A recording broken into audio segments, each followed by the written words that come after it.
فرمایا کہ میرے پاس دو آنے والے آئے اور انہوں نے مجھے جگایا اور جگانے کے بعد مجھے اپنے ساتھ سفر کے اندر لے گئے. فرمایا میں ان کے ساتھ سفر میں نکل گیا. فرمایا میں ایک جگہ سے گزرا اور میرے ساتھ جو دو میرے ساتھی تھے وہ بھی میرے ساتھ تھے. فرمایا ایک شخص لیٹا ہوا ہے اور ایک آدمی کھڑا اس کے سرانے بڑا بھاری پتھر لیے کھڑا ہے اور وہ پتھر زور سے اس کے سر پر دے مارتا ہے.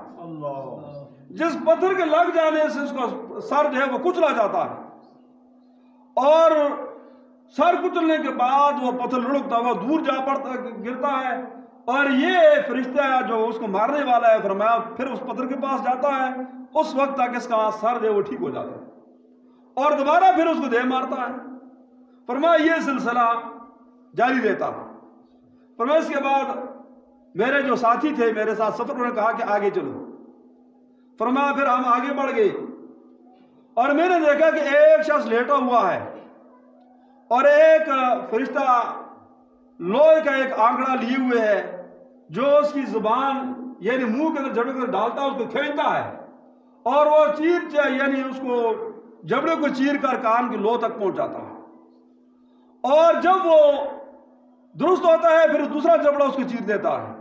فرمایا یہ سلسلہ جاری اور ساری رہا. تو میرے ساتھی نے کہا آگے چلو. فرمایا جب ہم آگے گئے فرمایا میں نے ایک نہر دیکھی ایک تنور دیکھا کہ اس کے اندر آگ جلائی جاتی ہے اور نیچے سے وہ بڑا ہوتا ہے اوپر سے وہ چھوٹا ہوتا ہے تنگ ہوتا ہے. فرمایا اس کے اندر ننگے مرد اور عورتیں پڑی ہوئی ہیں اور اس کی آگ جو وہ جل رہی ہے اور جس طرح کی آگ زور سے جلتی ہے اور اپنے اس بہاؤ کے ساتھ ان کو اوپر لے آتی ہے اور جب پھر وہ یعنی اس کا منہ جو ہے وہ ان کو نیچے سے روک رہتا ہے پھر نیچے چلے جاتے ہیں. فرمایا پھر آگے نکل گیا. میرے ساتھی نے کہا آگے نکل جاؤ. فرمایا جب ہم آگے گئے فرمایا ایک نہر ہے اور وہ خون کی نہر ہے اور ایک آدمی اس خون کی نہر کو کراس کرنے کی کوشش کرتا ہے. فرمایا جب وہ نہر کے کنارے پہنچتا ہے تو نہر کے کنارے پر ایک آدمی کھڑا ہے. جو آدمی اس تیرنے والے کو پتھر مارتا ہے فرمایا وہ پتھر اس کے منہ کے اندر چلا جاتا ہے اور پخانے کے راستے سے پیچھے سے نکل جاتا ہے. فرمایا جب میرے ساتھی نے کہا کہ مزید آگے بڑھو. فرمایا جب ہم مزید آگے گئے فرمایا میں نے ایک خوبصورت باغ دیکھا جو بڑا سرسبز اور شاداب ہے اور وہاں پر ایک دراز قد والا حسین اور جمیل آدمی بھی ہے. فرمایا ان کے ارد گرد چھوٹے چھوٹے بچے بھی ہیں. تو میرے ساتھیوں نے کہا کہ مزید آگے بڑھ جاؤ. فرمایا مزید آگے ہم نکل کے آگے بڑھ گئے. فرمایا وہاں پر ایک اور محل دیکھا مکان دیکھا جو بڑا خوبصورت عالی شان ہے اور اس کے اندر ایسے لوگ موجود ہیں جن کا آدھا جسم بڑا خوبصورت ہے اور آدھا جسم بڑا بدصورت ہے. سبحان اللہ.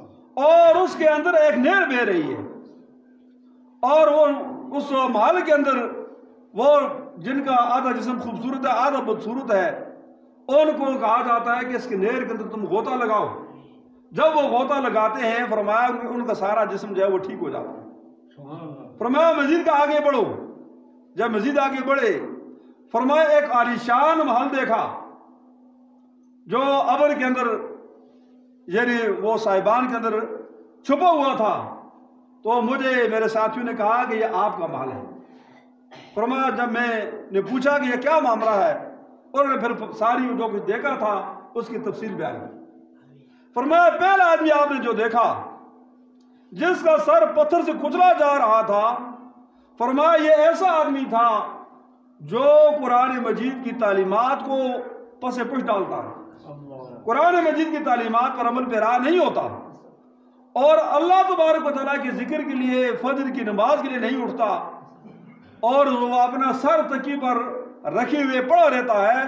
پہلا شخص وہ تھا کہ اس کے سر کو پتھر سے کچلا جاتا رہے اور دوسرا شخص جو ہے فرمایا جس کے جبڑوں کو فرشتے جو ہے لوہے کے آنکڑے سے چیر رہے ہیں فرمایا یہ غیبت اور چغلی کرنے والا آدمی.